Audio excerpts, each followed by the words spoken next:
സർവശക്തനായ ദൈവത്തിൻ്റെ അതിപരിശുദ്ധ നാമം അതിയായി മഹത്വപ്പെടുമാറാകട്ടെ.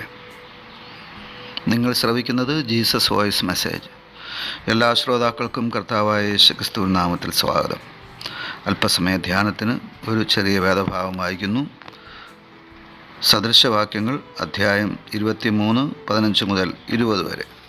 മകനെ, നിൻ്റെ ഹൃദയം ജ്ഞാനത്തെ പഠിച്ചാൽ എൻ്റെ ഹൃദയവും സന്തോഷിക്കും.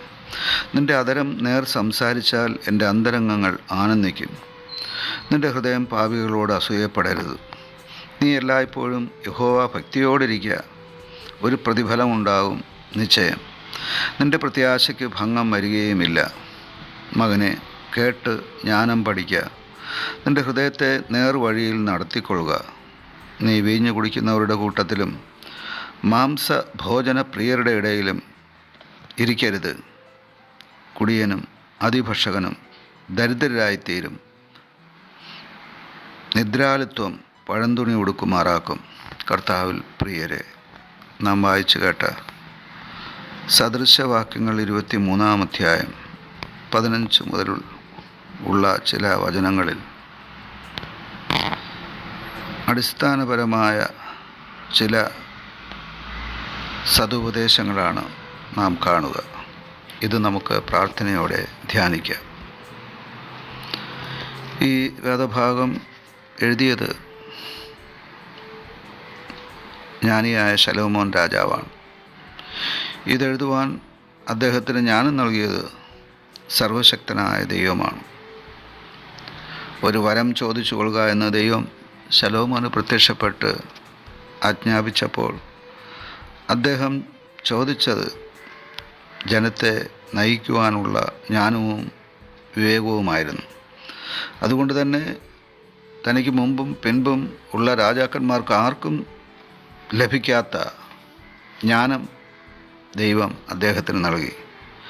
ആ ജ്ഞാനത്താൽ നിറയപ്പെട്ടവനായി ശലോമോൻ രാജാവ് 1005 സദൃശവാക്യങ്ങൾ പറഞ്ഞുവെന്ന് ബൈബിൾ പറയുന്നു. അതിൽ ചില സൂക്തങ്ങളാണ് നാം വായിച്ചു കേൾക്കുവാനിടയായത്. ഇവിടെ പ്രത്യേകിച്ച് 20-ാം തിരുവചനത്തിൽ രേഖപ്പെടുത്തിയിരിക്കുന്നത് മദ്യപാനികളെക്കുറിച്ചാണ്. നീ വീഞ്ഞ് കുടിക്കുന്നവരുടെ കൂട്ടത്തിലും മാംസഭോജന പ്രിയരുടെ ഇടയിലും ഇരിക്കരുത്. കുടിയനും അതിഭക്ഷകനും ദരിദ്രരായിത്തീരുമെന്നാണ് പറയുന്നത്. മദ്യപാനം എത്ര കുടുംബങ്ങളെയാണ് തകർത്തത് നമുക്കറിയാം. ഓരോ ദിവസവും ഇതിൻ്റെ അനന്തരഫലം അനുഭവിക്കുന്ന കുടുംബങ്ങളെ നമ്മുടെ ഇടയിൽ കാണാം. കുടുംബങ്ങളിൽ, ഭവനങ്ങളിൽ സമാധാനമില്ല, സ്വസ്ഥതയില്ല. ഭാര്യയും മക്കളും ഭർത്താവിനെ ഭയന്ന് ജീവിക്കേണ്ട അവസ്ഥ. എത്ര വലിയ അസമാധാനമാണ് അപ്രകാരമുള്ള കുടുംബങ്ങളിലുള്ളത്. മൂലകാരണം ഒന്ന് മാത്രം: കുടുംബനാഥൻ്റെ മദ്യപാനം. അതുമാത്രമല്ല, ദാരിദ്ര്യം. ഇതെല്ലാം വിളിച്ചു വരുത്തുന്നത് മദ്യപാനത്തിൻ്റെ അനന്തരഫലമാണ്. സദൃശവാക്യങ്ങൾ 15-ാം വാക്യത്തിൽ എഴുതിയിരിക്കുന്നത്, നാം വായിച്ചു കേട്ട 23-ൻ്റെ 15-ാം വാക്യത്തിൽ എഴുതിയിരിക്കുന്നത്, മകനെ, നിൻ്റെ ഹൃദയം ജ്ഞാനത്തെ പഠിക്കണമെന്നാണ്. അങ്ങനെയായാൽ ദൈവത്തിൻ്റെ ഹൃദയം സന്തോഷിക്കുമെന്നാണ് പറയുന്നത്. എത്ര വലിയൊരു സത്യമാണിത്! നമ്മുടെ ഹൃദയം ദൈവിക ജ്ഞാനത്തെ പഠിച്ചാൽ ദൈവത്തിൻ്റെ ഹൃദയം പോലും സന്തോഷിക്കുന്ന അവസ്ഥ. 16-ാം തിരുവചനത്തിൽ എഴുതിയിരിക്കുന്നത്, നിൻ്റെ അധരം നേർ സംസാരിച്ചാൽ എൻ്റെ അന്തരംഗങ്ങൾ ആനന്ദിക്കുമെന്നാണ്.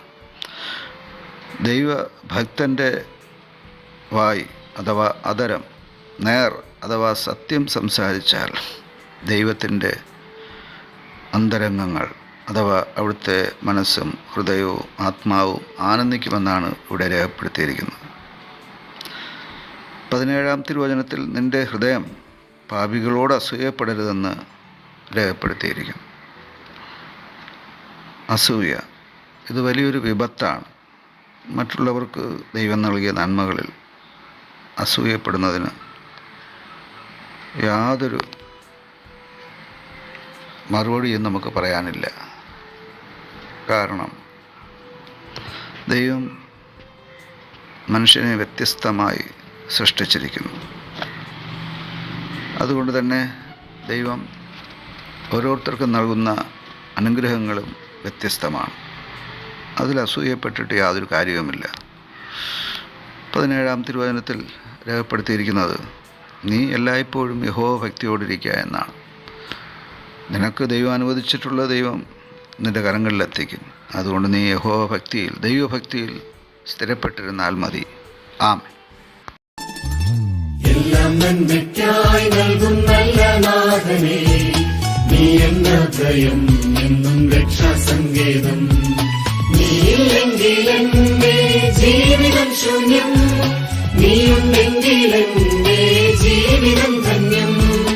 എല്ലാം നന്മയ്ക്കായി നൽകും നല്ല നാഥനേ, നീ എന്ന ഭയം എന്നും രക്ഷാസങ്കേതം.